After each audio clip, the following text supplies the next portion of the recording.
An outrider is a cowhand who rides away from the herd to keep the cows from straying. It's also someone who rides alongside or out in front of a vehicle or parade, leading the way or protecting the main body. To paraphrase from the book Outrider by the poet Anne Waldman, the outrider is not an outsider, but someone, perhaps even an outlaw, who rides parallel to the mainstream, is the shadow and the conscience of the mainstream, a spiritual insider practiced in negative capability who travels where the mainstream can't go. Welcome to the Outrider Podcast, a show for the literary outrider. Welcome to the Outrider Live, number 3, Words and Music, with Chandra E.A. Di Piazza and Rhea Sewell. And Outrider Live is a production of the Outrider Podcast, which is hosted by me, Jason Quinn Malott. So you're going to get to hear me babble for a little bit because it's my show. Before I introduce our performers for tonight, I need to take care of some business. Tonight's event would not have been possible without the generosity of Brian Cunningham. This is his place, who is letting us use this space. So be kind, pick up after yourself, all that fun stuff. I'd also like to thank my producer, Heather Ann Eden, for arranging this with Brian and for her hard work in making all of my crappy recordings as listenable as possible. I am working on my sound recording skills and buying appropriate gear, which should make her job easier and ultimately make this podcast sound a whole lot better. So after the show, give her a hug and your sympathies for having to listen to my mess. Okay, so for those who were not at the first 2 live shows and who have not heard of or listened to the podcast or know who the hell I am, my first novel, The Evolution of Shadows, was published way back in 2009, and it was an Indie Next Pick and a 2010 Kansas Notable Book. Since then, the publishing world has not been kind to me, so I've been doing this Outrider podcast since 2013 for no other reason but masochistic compulsion. This show started out as a conversational show, and I've chatted with a number of writers you may or may not have heard of. People like Paul Statongi, Troy James Weaver, Teresa Romaine, Andrea Portes, Timothy Shaffert, Taylor Molly, Laird Hunt, Brian Ferry, Darren Dufresne, Ed Skoog, Peter Guy, Scott Phillips, and of course Emily St. John Mandel, who did Station 11. Everybody, oh! Anyway. I still occasionally do the conversations, but since I generally only talk to writers I already know or whose work I admire, I've branched out and done other things. There's been an extended deep dive with my friend Stephen McClurg into writing and resistance in the Trump era, as well as craft discussions and writing exercises. I did a 6-part series on James Joyce's Ulysses with my poet friend Delia Tramontina, and then a crime and detective fiction series with Paul Fecto and Todd Robbins, and recently put out a 7-part series with the writer and performer Jen Zukowski called Problematic Badass Female Tropes, which, if you haven't listened to, it's a lot of fun. We used to drink each other under the table in grad school. Well, drink other people under the table and into bathroom stalls. That story might have got out of hand.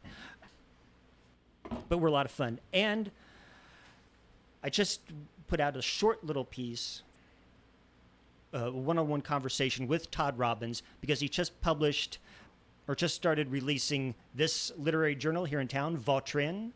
So you guys need to head to Watermark. You can only get it there. Now, because I've hitched my literary wagon to a lineage that believes in community building, openness, mutual support, activism, and what the poet Jack Spicer called oppositional magic, even though that doesn't really apply to what I'm doing here. Todd's new literary journal is available at Watermark, and you have to get it there. You can't get it anywhere else. If you're a writer, this contains fiction, poetry, essays, book reviews, and all sorts of fun stuff. I've got an essay in here. Scott Phillips has a short story. So this is where I'm going to get preachy, and I am going to read what I wrote here because I think it's important that I get it right and not bumble around like an idiot. Of all the arts in Wichita, the literary arts is the least recognized and the least funded and the most isolated. It's up to those of us here tonight and listening online later to stay engaged with each other, to wave the flags of other local writers as well as our own. It's easy as a writer to stay in our little isolated writer caves and be content, or to look at places like New York or San Francisco or wherever and wish we were there with all of that activity. Open mics don't last very long here because it relies too much on a single personality to do the organizing, and the format is too chaotic, too open to being hijacked by those who think that sharing their maudlin journal entries is an appropriate substitute for a good therapist. The various writers groups like the KWA or KAC are doing good work in their way for some writers, but I've never fit in with their vision, and their offerings have never met my particular needs as a writer. But I would encourage all of us to give those groups a fair shake, maybe even reach out to them and invite them to, well, things like this or something else that you do. Again, think of Spicer's oppositional magic. The key to it is being and acting on good faith and respect. And if you've known me a long while, you'll know I've come to that notion through a lot of my own struggles with my own sense of control, snobbery, elitism, arrogance. And I'm working to control that, to be open, but still, I have a rule, and that's don't be fucking boring. So, our performers tonight aren't boring. Yes, I am the master of the segue. So, I first met Rhea Sewell back around 2005 or 2006 through mutual friends associated with the old theater on consignment. Rhea is originally from Lindsborg, Kansas, but was lured to Wichita by a music scholarship to WSU, but she mostly studied sociology, women's studies, and English. And on top of working full-time for the WSU Foundation, finishing a BA in 17 years with no student loan debt. What? Okay. She's been playing in rock bands of one stripe or another since '94, including such acts as Half Mad Poet. Is that 7/8 Quick? 7/8 quick. I like quick. fractions for a little while.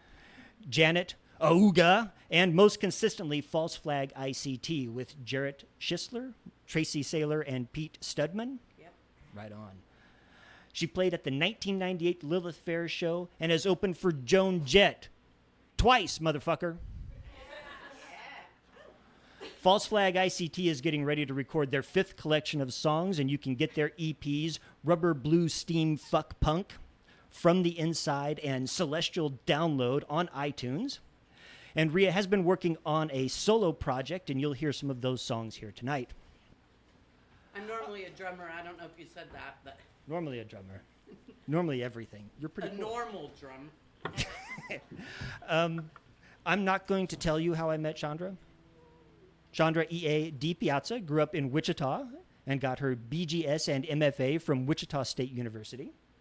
She's published 3 collections of poetry, and in 2013 won the Kansas New Voices Award for her collection, A Short History of Our Love, which was published by Finishing Line Press. Her work has appeared in print and online in journals like the Cimarron Review, the Chiron Review, and Muzzle Magazine. Chandra is the founder and editor of the online journal Poetry for the Masses, and although the journal is dormant at the moment and not accepting work, she plans to start publishing new work from established and emerging poets in 2020. Currently, she is working on a new collection that she hopes to complete before the end of this year. Recently married to Anthony Di Piazza, Chandra has a daughter, Lyric, plus some cats and dogs that she is consistently surprised that under her care haven't been lost or run away. Yeah? Yeah, that's pretty much me. The rest of the show is theirs, so I'll be back to tell you about other stuff. We have copies of Chandra's collection and some CDs from Rhea. If you would like to buy those at the end of the show, come and see me or Rhea. So let's get started.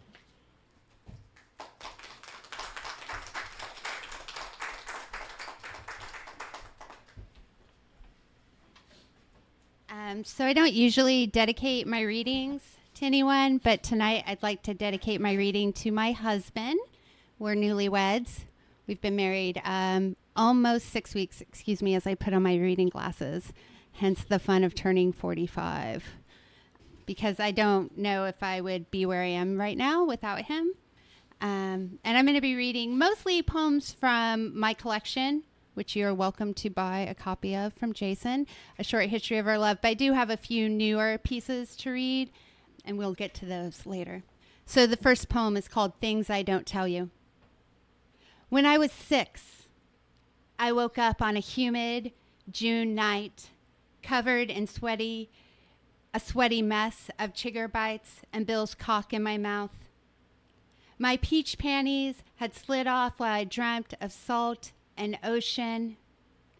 The next day I couldn't find them between the baseboard and the green army cot.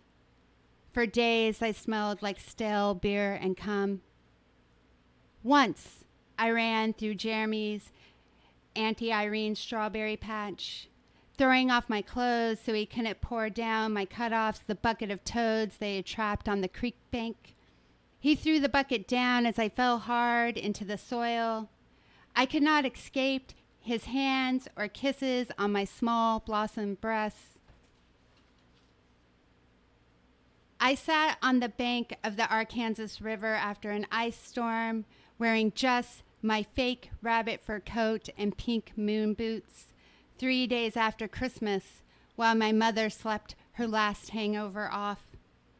I ate blood oranges from my stocking, threw gritty pills onto brown river ice, while the wind blew a man's voice across the river that told me to get off.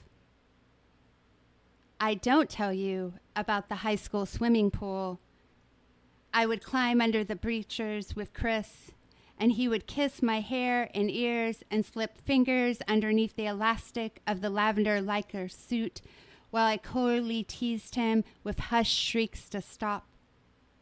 He would pull me slowly open and whisper sweet Beth Ann to my lips and threw himself back right as the coach called me to jump off the high dive. My water broke in the shower after I had cut my leg shaving. I smelt plums and felt Sydney's head in my fingers, barely made it to the hospital. My ex-husband missed the whole delivery because it had started to snow. He showed up 2 days late and took us home. My love, I don't tell you how it felt to peel my body away from his warmth at 6 a.m. because I couldn't sleep and there was no water left in the glass I had placed beside the nightstand. I was thirsty for something he would not quench. A lot of my poetry is considered confessional, but a lot of it is not actually about me, just maybe some of it. Most of it is like stories I've collected from my girlfriends. I always like to give that disclaimer. I should have given it earlier. This is called Breakup of My Landscape. On a sudden awkward drive away from Wichita to Boulder, you point out that I'm Midwestern. A Kansas landscape puzzle without the pieces in the middle that form the interesting part of the picture. The center of the bison's eye. The wildflowers whose names I do not know. The rocky tips of the Flint Hills. I worry about the longest drought in 20 years. The out-of-control grass fires that crept across the state line from Oklahoma, spreading across the fields into Harvey and Burton. How the charred plains of my life would look black. How 1 grain of wheat feels in my hand, and the strength it takes to hike Mount Sunflower at dawn to look out and see the crests of the Rockies and know this is as far west as we'd go, understanding this landscape as home. All right, so I'm going to read one more, and then I'm going to let Rhea do her thing. This is actually part 1 of a 4-part series. I'm just going to read part 1 now, though. Letter to my lover. Things that I noticed around my apartment after you had left. An almost emptied beer bottle. 4 pennies that had fallen from your pants pockets. 2 in the hallway, 2 in the bathroom. 3 were bad luck, so I let my Navajo two-spirit.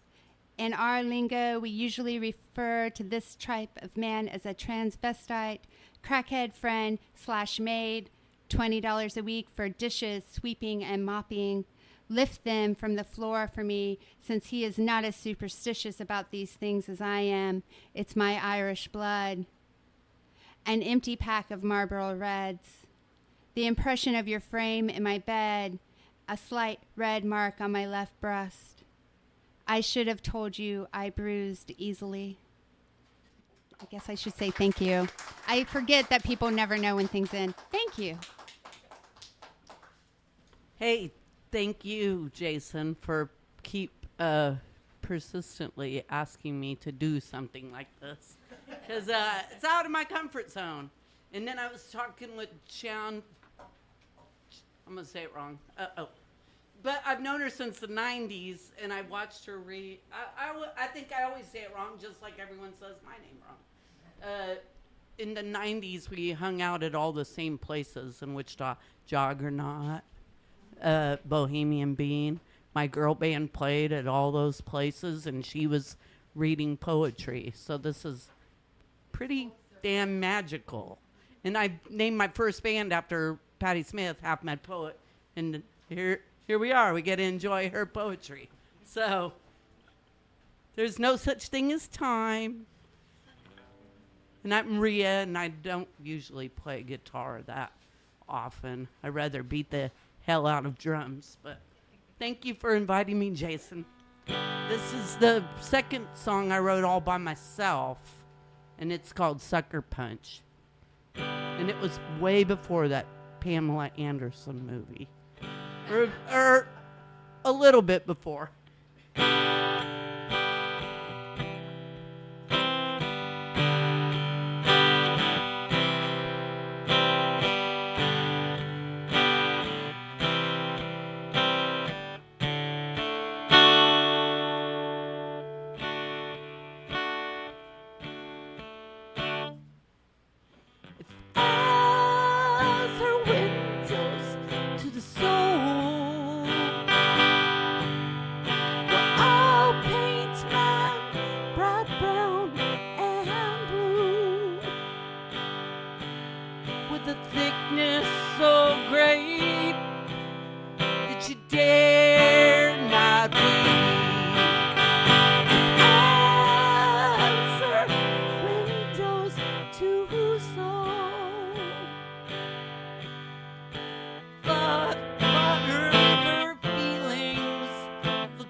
Catch you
Thank you. The next song is called Ghost, and I wrote it probably about the same time I met you, '05, when I bought my first guitar at age 35. So this is the first song I wrote all by myself. I have to keep saying that because I've been in rock bands so long. It's hard to do everything by yourself, you know? Like get up here and play and sing. It's hard. It's fun. I kept saying that all day. It's fun. It's fun. It's fun. It's fun. Oh, it's so fun.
Somebody else wrote.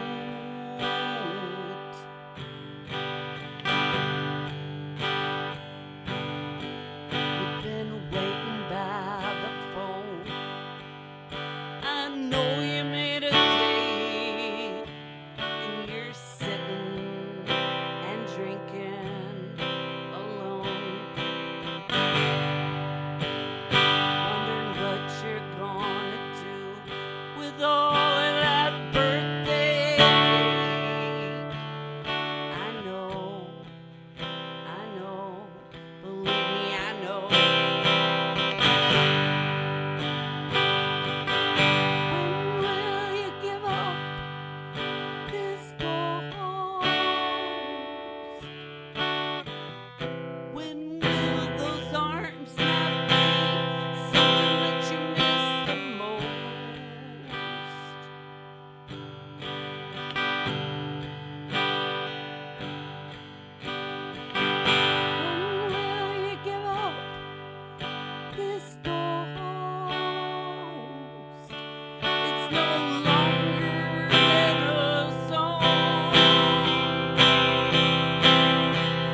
somebody else wrote.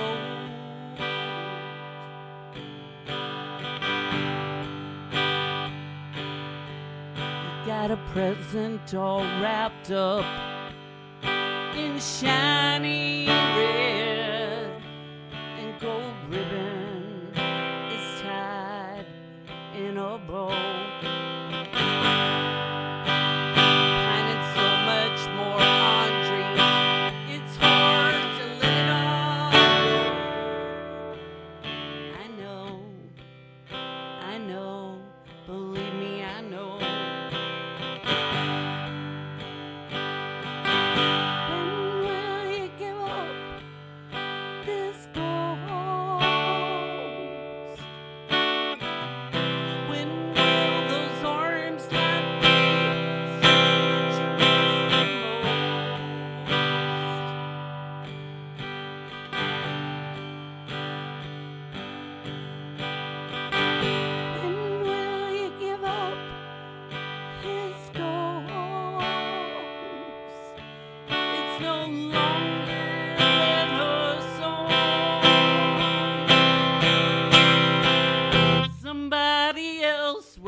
This is called Water Children.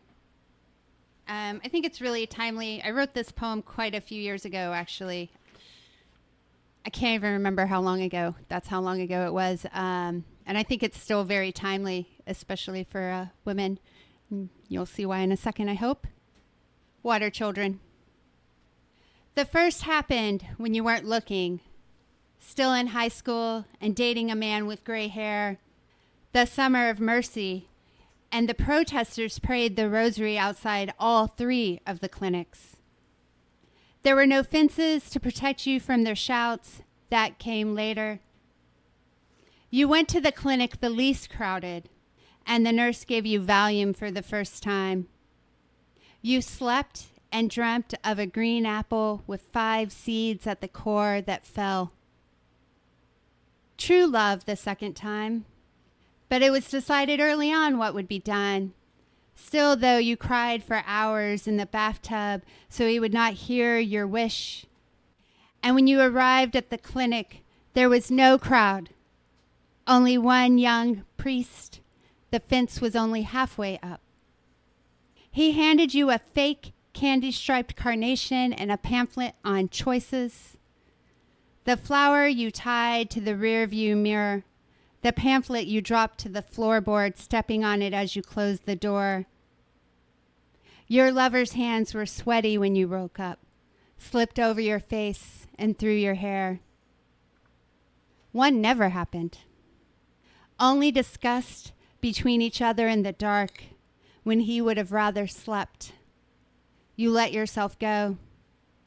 You started to stretch slowly toward him in the bed till you touched belly button to belly button, until you became so big there was no more room for him in the bed. He moved to the couch, and then out to the hallway, and from there to the car. When you stopped growing, something was wrong with the baby. He came out blue and never grasped for breath. This time, it was a repeat lover, a one less chance to make sure it didn't work. It was when he broke all your records that you realized what had happened. He didn't want to go with you to the clinic. That fence was all the way up now for complete privacy. Your friend passed her wedding ring in front of your belly. It circled counterclockwise, twice, a girl. You dreamt of dancing with her and lavender fields and never waking up. This time was the last. You were in denial and waited almost too long so that it became a 2-day process and involved $400 more plus the use of seaweed. Before you could make that last visit to the clinic, the fence didn't matter anymore. You had learned to block out the cries.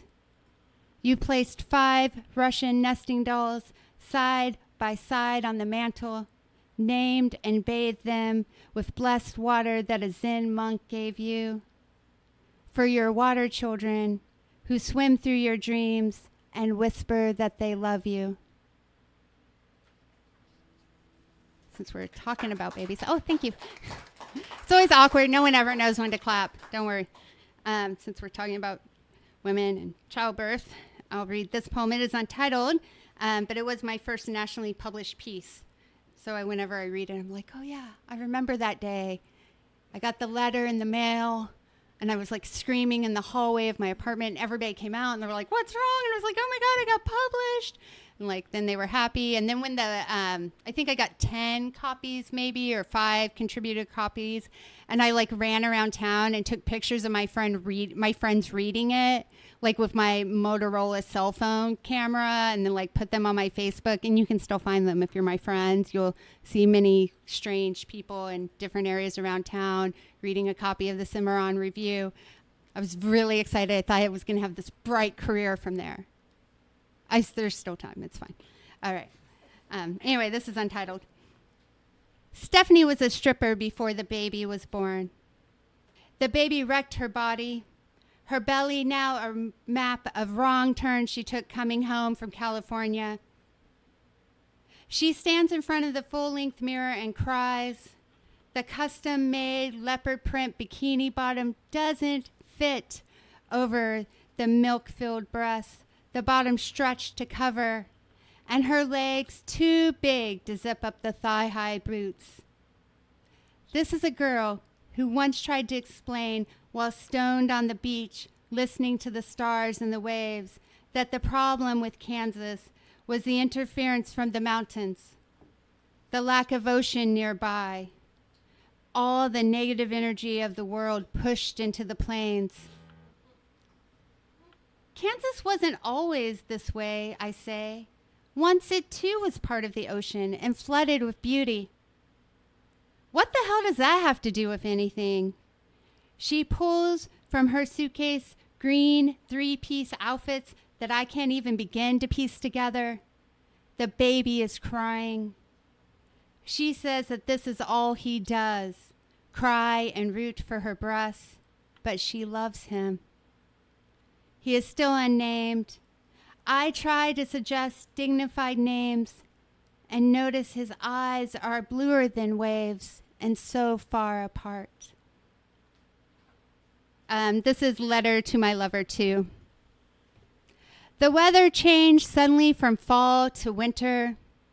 The trees found it very confusing and forgot to change their colors. Instead, just letting their leaves drop to the ground still green. This has distracted me from what my sister is saying about the affair with a man who may or may not be in his 70s. He has bought her a car, a tennis bracelet. Now they are shopping for a house. She believes in being well taken care of. And he is not that bad looking for an older man, or at least that's what she keeps repeating. It has been 5 days since you left, and I have forgotten what your hands feel when they touch my back. I am wondering why the wind chills me suddenly the way it does, why it cannot comfort me. All right. Pause now. I wondered if this was going to happen, the synchronicity and the segues, and it's happening. It is happening. This song is called Halfway, and I wrote it about leaving a man's house because it was a blizzard, and he was like, GTO, or GTFO. And then I had a cowboy hat on. This is a great story. That cowboy hat, when I got home, that cowboy hat got wedged under the tire of my truck. My brother bought me that straw cowboy hat. It's like 2 feet of snow, that cowboy hat, because it blew off my head because it was a blizzard. That cowboy hat was there. It did not blow to Oklahoma. So then I wrote this song, and it's very similar to her story. This song is called Halfway, and it was about me blaming men about, well, you can't even meet me halfway. And I've been doing that for almost 50 years. Next month, 50 years. But guess what? I don't want to meet any of them halfway. So I don't want to. Especially if I lose my favorite cowboy hat. It's not worth it. Forced into the night and out of your warmth, straight into a freezing blizzard. My cowboy hat, it's beating the wind, all alone in a drift. And he will wander off. He will not be by your side. He might visit in a dream to say,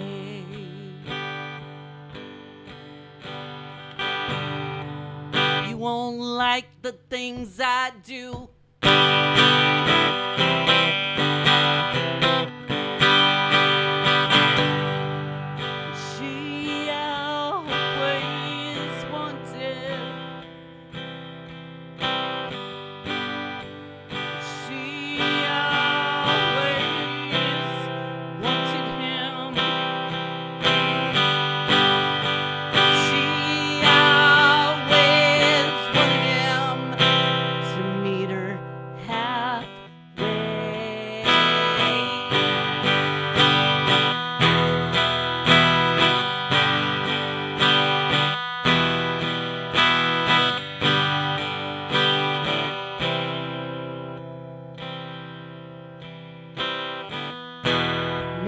in a pool. 2 times 2 take 2 for 2. Waist deep in cool water. He's rocking a hammock with a married woman. Knee deep in drunk tears.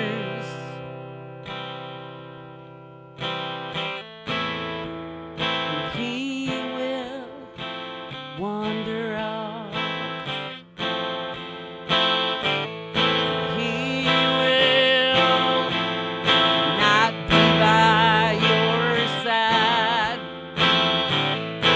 He might visit in a dream to say,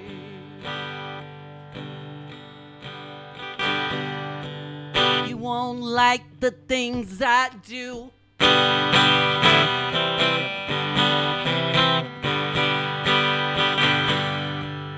She always wanted. She always wanted him. She always wanted him to meet her halfway.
Thank you. That was the one long one. So if you're ready, or if you want me to, whatever you like. I know that one's like longer than, yeah. You should hear the rock and roll version my band did. It's really ridiculous. It's really heavy metal. They tried to turn it into a heavy metal song. I did too. Some things you just can't make heavy metal. Yeah. All right. This is called Stealing the Pumpkins. It's a poem in 2 parts. It was also nominated for some award. Oh, the Pushcart Award. 3,656 seeds I've shaved from their insides, wet with sinew and so white that I could have planted them in high ground, so next year he could have walked among their sensation. Instead, I washed the sin off in the kitchen sink, seasoned them with Lowry's, and roast them in the oven. We live for days this way. The seeds and my breast his only meal. I pull the extra shards from his teeth and beg him to eat more. The stuffed black cat you gave him meows every time he crawls by. It wakes me from my dreams, beside me in bed, your hand between my legs, my breast under your arms, touching your mouth. It is no use to try to make sense of what happened to you in Blessed Sacrament side yard, or why you believe that Mary cried for you when you touched her feet, clutching my rosary beads. You told me that you were asking for forgiveness, but for something more. How many trips it must have taken to bring all those pumpkins, one by one, to the back porch. I have imagined the hollow sound they must have made as you dropped each one, the way the orange of their skin was the same color as the sunset the moment he was born. How we knew you weren't just sleeping. And the note, you will have to teach him to be poor with grace. Woo! Right, this poem is untitled, but it is about Frida Kahlo, and who had many lovers, but this one is specifically about Nicholas Murray, who was a photographer. Your toes are what I think about while in the tub. The way they poke through shallow water so close to the faucet. The vivid shade of red nail polish you applied to them. My own are a chipped pink that later I will finish scratching off with my fingernail, and once it is all removed, I will be too lazy to apply a new coat. Frida, the water gives me nothing. No comfort, no solace, no reminders of dresses hanging over cities or dead birds or Empire State Buildings coming out of volcanoes, only silence, the unsettling fear of the basin's coolness and the warmth of the water embracing me. I do not see anything but the stretched lines of my skin. My eyebrows, too, grow together, and I have a slight mustache that covers only part of my lip. Both I remove with wax. There is a scar that runs from the bottom of my neck to the top of my cheek that I cover with makeup. You, Frida, made your faults things of beauty. Yesterday, my lover told me we have no meaningful conversations, that we only talk about surface things. And now I wonder, what about all the words I say to him? Wind, poverty, rivers that cannot go backwards, the water in the drain can.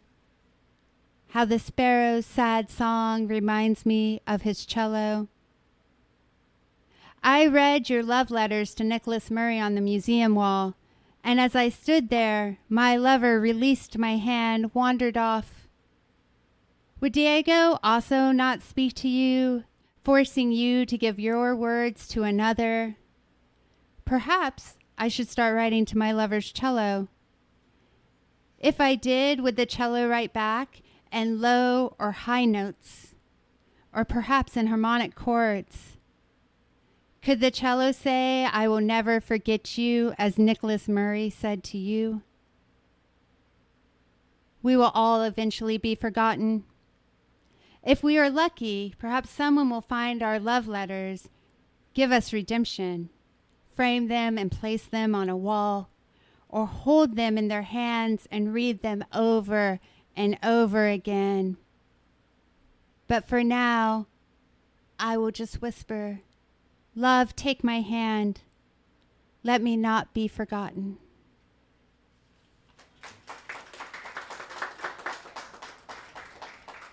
Thank you. All right, I have two more. This one is called Elegy for My Lover Who Was Lost at Sea. Often I can hear your cries, slow as the ocean tides and so shallow. And because I have not cut my hair in years, it has grown gray as whale bones, heavy with grief, smells of water mist, and is so heavy that I miss your hands lifting its burdens off my shoulders. Yesterday, I bought a clock that only keeps time backwards, hoping that it could bring me back to you and the days before you walked out into the ocean's long song and turned the tide, to return your bones from the sea to my waiting hands.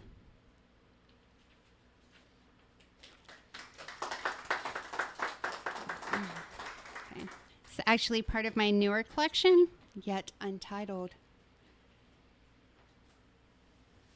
My neighbor lies about things. 1. The flowers in the garden are red, but she insists that they are purple in the light. Bees do not sting her, though I have helped her remove the stinger from her foot not once, but twice this summer. She told me her lover comes through the back window, but only on nights when storm clouds roll through and the whole world is still. 2. My neighbor is screaming about the machine in her head again and wandering around the yard in wet jeans that stick to her thighs because she has pissed herself again from all the cheap vodka she drinks when she thinks no one is watching. I ask her what the machine in her head sounds like. Does it sound more like a washing machine or the motor of a car idling in the driveway? I gently pull her into the house, and as I clean her up and place her in bed, she says the machine is actually the voice of God asking for forgiveness. 3. My neighbor tends to her vegetable garden at night because she drinks so much she can't actually sleep. She tells me that the last time she slept was before her baby James died. He was born at home and seemed healthy, with plump, rosy, round cheeks and the smallest hands I had ever seen. But a few weeks later, he stopped nursing. Then he stopped crying, and then he stopped moving. She buried his body in the garden, but now she can't remember where he is. He could be between the tomatoes or the radishes, but she thinks most likely he is by the sweet pea vines. One evening, my neighbor destroys her garden. When I ask why, she stares blankly at me and walks away.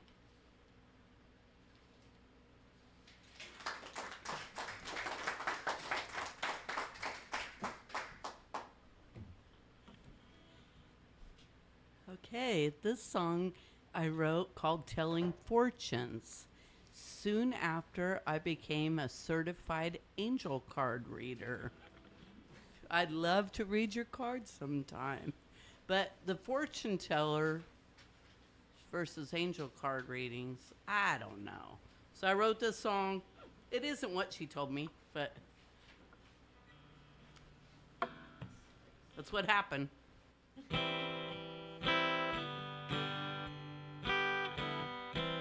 I like the song better than what she told me.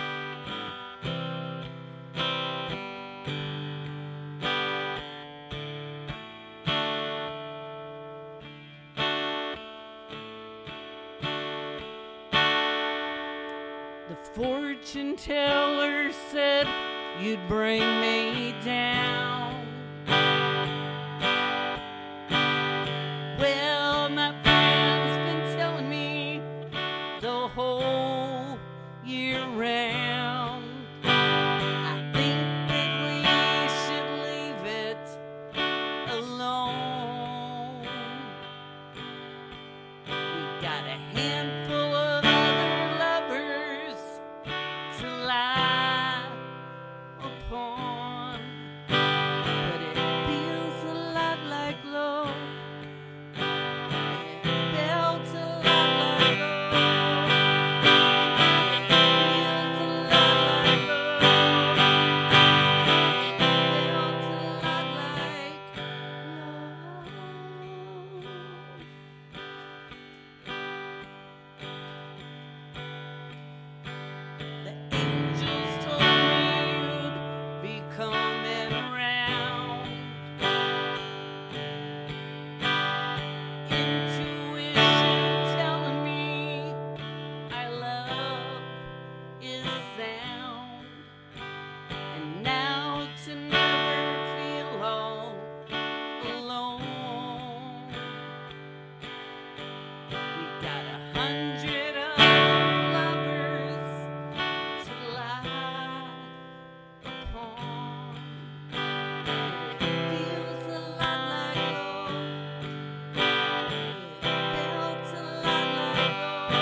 Dullness from a sparkle, a stillness from a shine. There's a need to barter to see what's in your mind.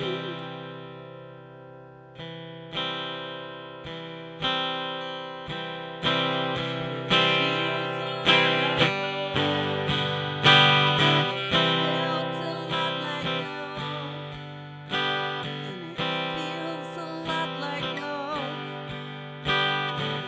Felt a lot like love. Feels a lot like love. Felt a lot like love. Feels a lot like love. Felt a lot like love.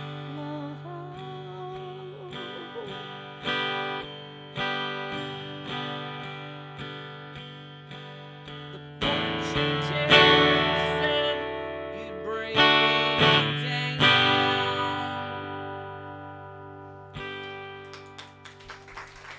That's not what she said. Okay, I wrote a happy song once, and it's the next song coming up on the list. It was called Pretty Baby, and it's real sweet and real happy. Probably until the very end. But hey, I wrote a happy song. Hey, thank you again for inviting me.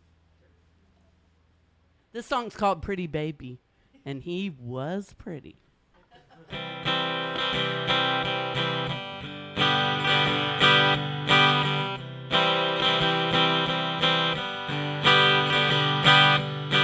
Sing me a song, pretty baby, just right outside my front door. Sing me a song, pretty baby, making believe that there is more. Gather in a field, gather by the river, hands in the fire of a rock and roll inspired dream.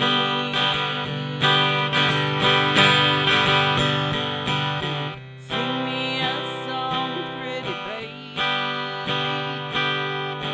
just right outside of my front door. Sing me a song, pretty baby, making believe that there is more. Glad we are here, glad for the weather. Eyes in confession with the strength to shake things up. Sing me a song, pretty baby, just right outside of my front door. Sing me a song, pretty baby, making believe that there is more. Crack on a soul, crack the agenda. We can believe and let fingertips do the talking, just like the phone book. Sing me a song, pretty baby, just right outside of my front door. Sing me a song, pretty baby, making believe that there is more.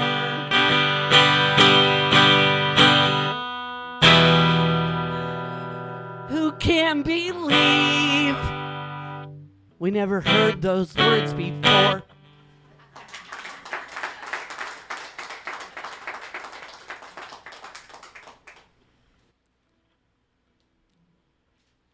My mom died in 2016. So these poems are actually, the next poem I'm going to read, which is also entitled, is a little bit about what was going on when she was diagnosed. Sort of. Last night, Sid brought home a small dying rabbit that the dog had found while out on their nightly walk around the block. The dog pulled it from under the lilac bush, threw it up in the air, and caught it mid-fall. As Sid tried to grab the rabbit from the dog's mouth, the dog growled at him for the first time. The poor rabbit, barely breathing, one eye full of blood, and Sid's own eyes too full of tears. It was the first time he touched death, and he held it in his hands with such tenderness. We buried the rabbit under the kitchen windows and planted sunflowers over its body, but we didn't dig the hole deep enough, and the heavy rain last night washed its body up to the surface. This morning the damn dog found the grave, tore the rabbit's body to pieces, and as I pick up the fur from the yard, you called with your test results. Sunflowers take 100 days to sprout and can reach 18 feet in height. Soon the ones under the window will be taller and sturdier than Sid's 6-foot frame, and even in the hard Kansas winds won't fall over. I want to believe you will see them too, but we both know that this is unlikely. Death has surrounded us the last few years. First, it was Christopher, hidden away in his father's basement. 3 days earlier, he had spent the longest stretch of sobriety in his life, and we were all so proud. Then there was Anne-Marie, whose liver finally just gave out. Karen's sudden stroke, Tanya's murder. Craig jumped from the roof of his apartment. Angie hanged herself. But the saddest death is the one we cannot talk about, the one we are watching slowly float closer and closer and closer.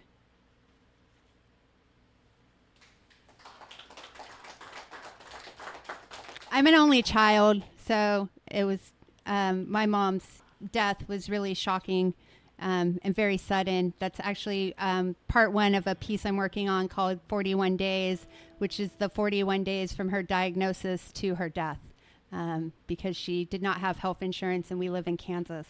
So it took 30 days for her to get chemo, and she died 11 days later. So it's been a really rough patch. So I have no family. She was my family. So, but this is actually about my father. This is called Go Slip Through at Strange Moments. To prove my own existence, I blink my eyes twice in the bright morning sun. Once for you, then once for me. I gather up the folds of my skirt to remember that movement must happen. I walk in mud after first snow has melted to feel the weakness of ground beneath my feet. To prove my father's existence requires complex math. For how old my mother was when he left, I must pull down the mason jar that holds the tears she shed and subtract a year for every inch of salt water that has evaporated. A year added for the prostitute he loved in San Antonio before he stole his El Camino and ran to Mexico.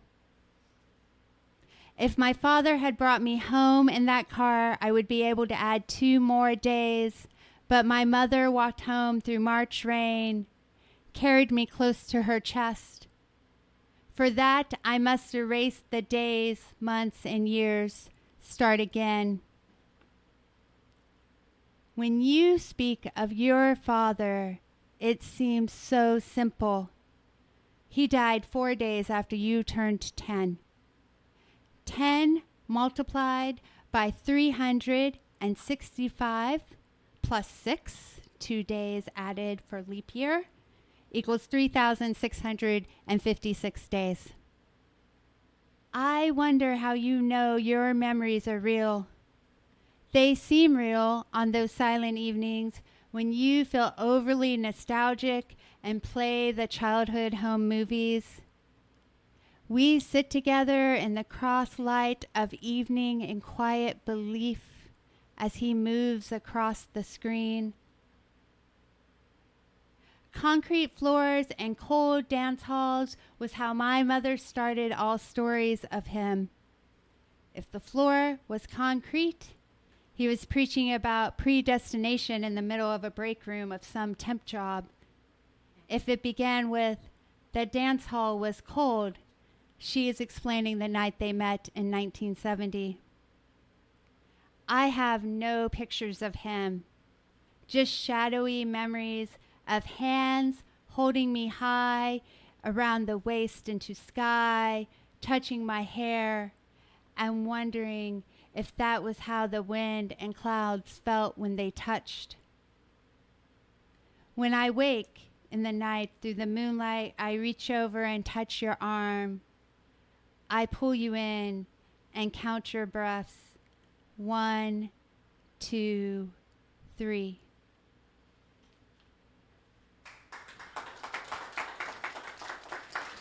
Thank you.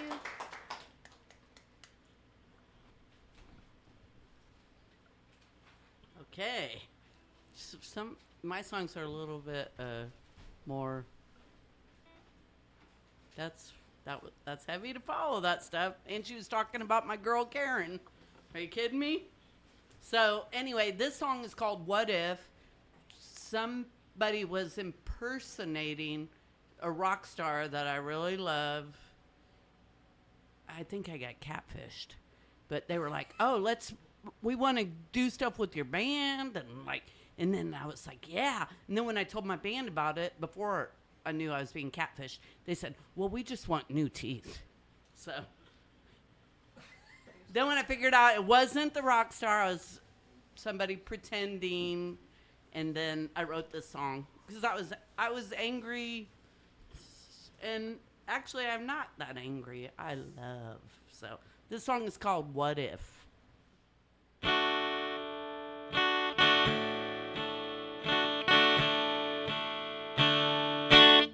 Well, what if I was someone you'd like to meet? What if I threw roses down at your feet? What if I bought you a new set of pearly white teeth? What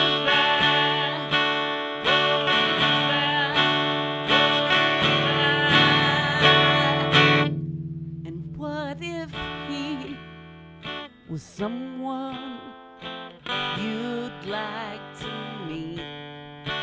What if we threw roses down at your feet? What if we got you a new set of shiny white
were someone we'd like to meet?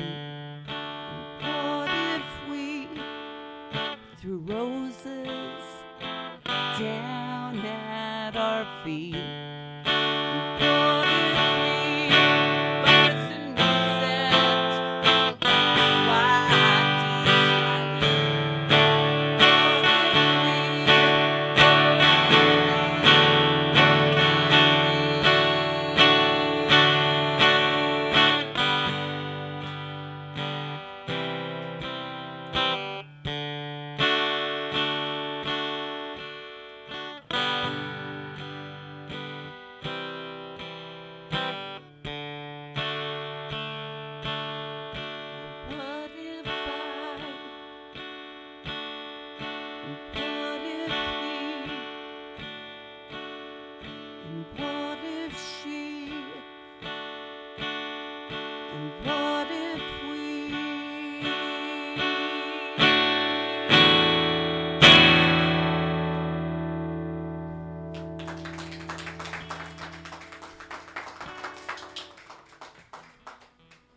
Thank you.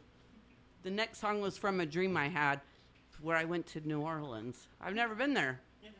I've been a lot of places. I haven't been there. So I wrote this song called The Haunting about a dream I had.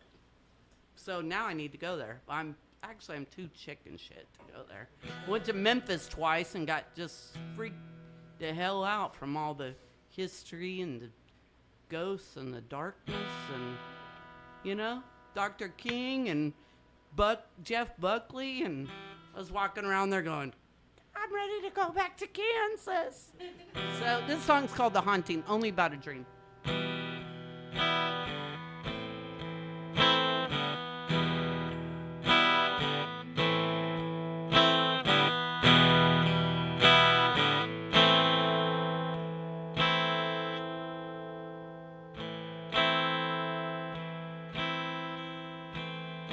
These doors are made of paper.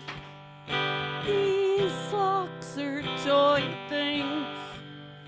No cages and no monsters. We are set free. These doors are made of paper. These locks are toy things. No cages and no monsters. We are set free. Flew to Bossier City. We drove to New Orleans. And all the while you were kissing my glad tidings. Well, I was afraid of voodoo. I was afraid of every goddamn thing. And all the while you were kissing my fear away. These doors are made of paper. These locks are toy things. No cages and no monsters. We are set free. These doors are made of paper. These locks are toy things. No cages and no monsters. We are set free.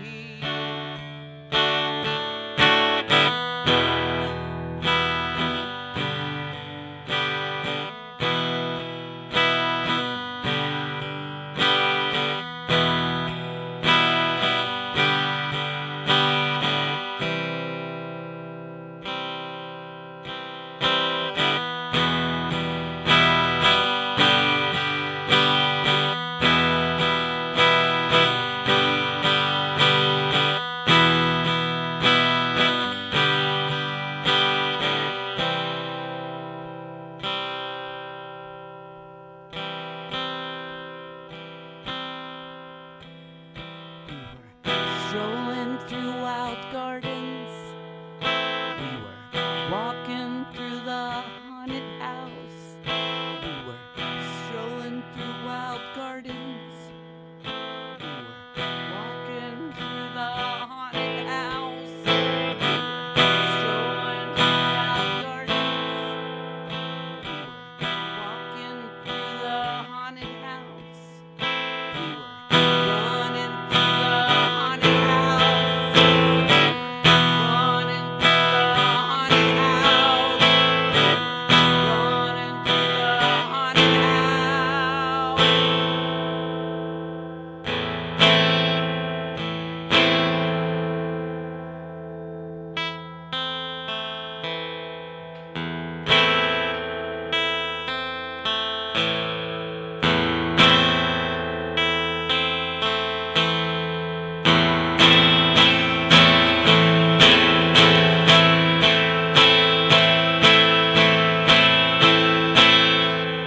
These doors are made of paper. These locks are toy things. No cages and no monsters. We are set free. These doors are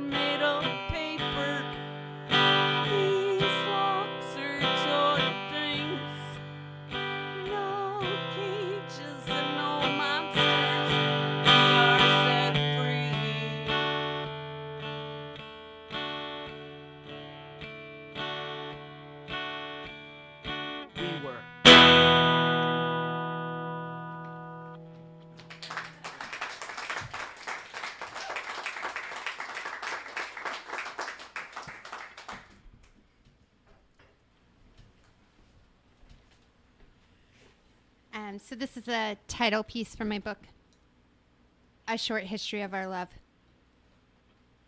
Secrecy and the chime of the cathedral bells from across the street have kept us bound tight. We hide from the sun in a cave of sheets, climb out only to drink, eat, and piss. We have stopped bathing and keep the fans on high. Every hour is shorter. We lie about the time in a vain hope that summer might last. Seagulls mate for life. So do swans, mandarin ducks, and doves.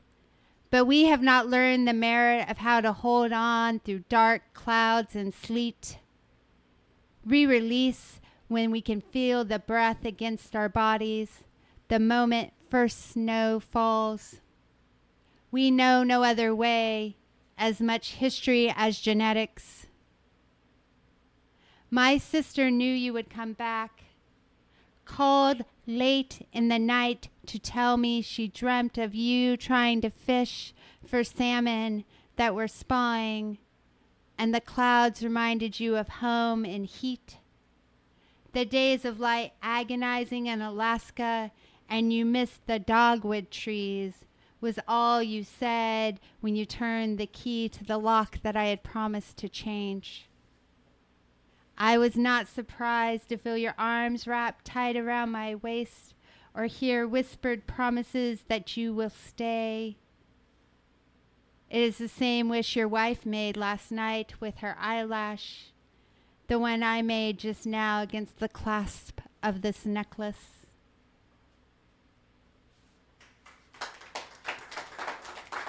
Thank you. This is another poem from the new book I'm writing. It's a poem in 4 parts. It's not titled. 1. When I called this morning to check on you, you explained between painful breaths that the nurse had finally turned on the radio and that you heard the world's oldest flute was found last week in a cave somewhere in Germany, 35,000 years old and made of bird bone so thin only the most delicate hands could play it. I've stopped listening to music because of the heat, and the constant sickness of late summer has become too much. And it has brought with it a drought that's lasted so long, the Arkansas River has begun to pull away from the land. I can see the bottom of the riverbank from the riverbed from the bank. I spend most of my time counting the cracks, wondering if you remembered the time I started to drown beneath the brown water, and how you saved me and then yelled that I wasn't to go so close to the edge again. 3. I asked if the feeding tube you had refused for days had finally been pushed into you, and you tell me that house sparrows were first brought over from England and considered a pest from the beginning, because some believe that the sparrow was at fault for the soldiers finding Jesus in the Garden of Galilee. Sparrows sing a song that the wind can easily carry because it is light and full of air. I ask again if I should come to the hospital and bring you home, while you wonder out loud if music played on a flute from the bone of a bird sounds like a sparrow's song. 4.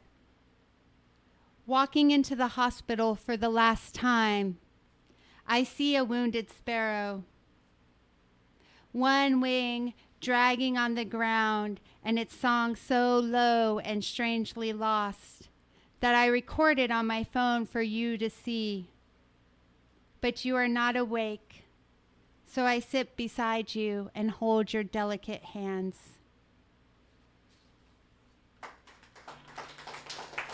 Thank you. As you can see, I write a lot of poems about Kansas and the Arkansas River, because I actually grew up on the Arkansas River, but we don't have that problem now.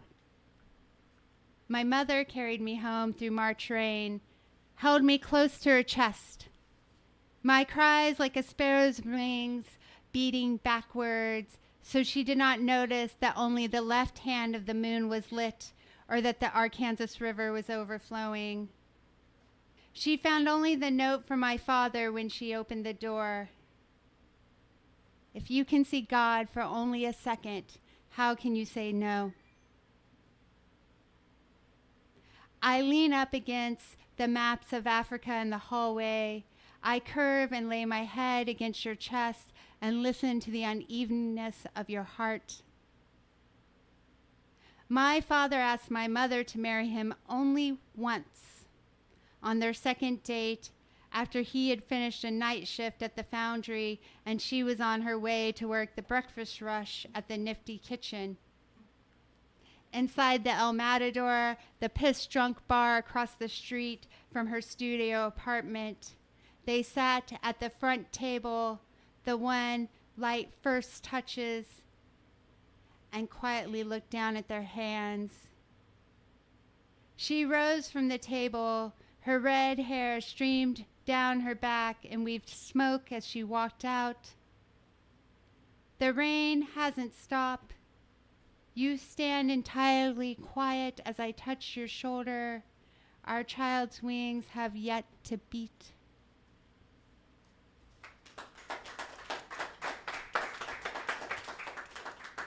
This is the last one. It's very short. You have to pay attention. It's called Letter to My Lover 4. I am not wishing for you back. I am pretending you're dead.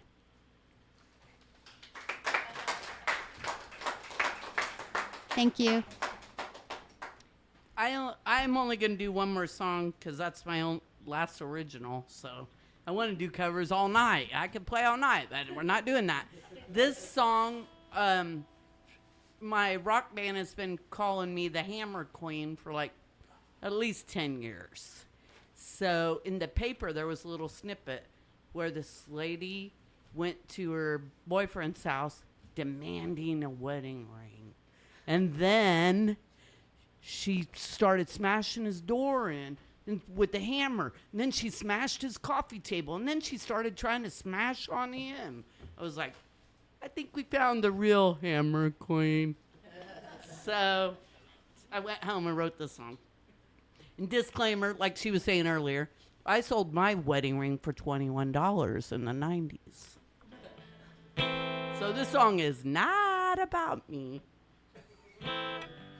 Right? That's what she was saying earlier. Some things you read in the newspaper and you write a song. I kind of like the story, you know? It's like, give the girl a ring or what? Sorry.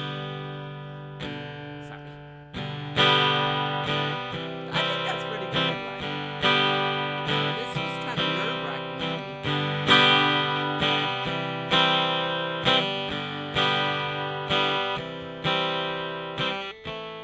me. Picking on your hard heart. You're fool enough to let me in. Smashing all the old dreams.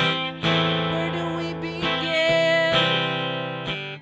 And the pleading begins. And the mayhem begs. And splinters break apart.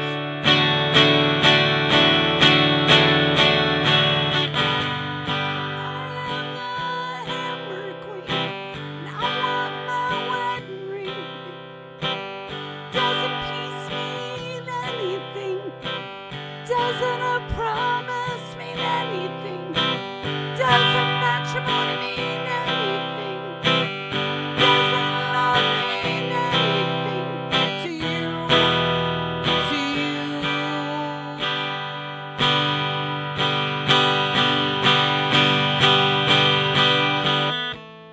Stamping on the cold floor, where do we begin?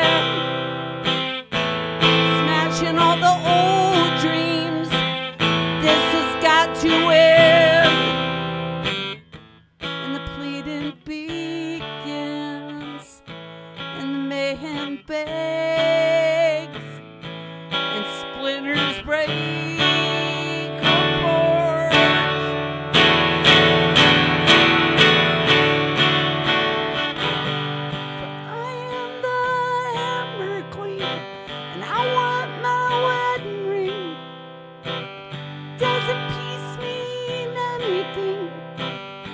Doesn't a promise mean anything? Does a matrimony mean anything? Doesn't love mean anything to you?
Thank you, guys. Thank you, Jason. Thank you, Chandra. Thank you, everybody. Be sure to say thank you to Brian if he's around, everybody. Hang out. There's drinks and chill. Get to know people. Talk. Thanks for coming out.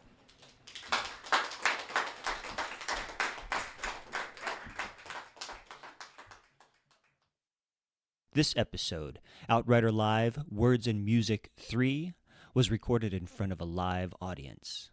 If you like what you hear, be sure to follow us and give us a review on iTunes or Stitcher or at jquinnmalott.podbean.com.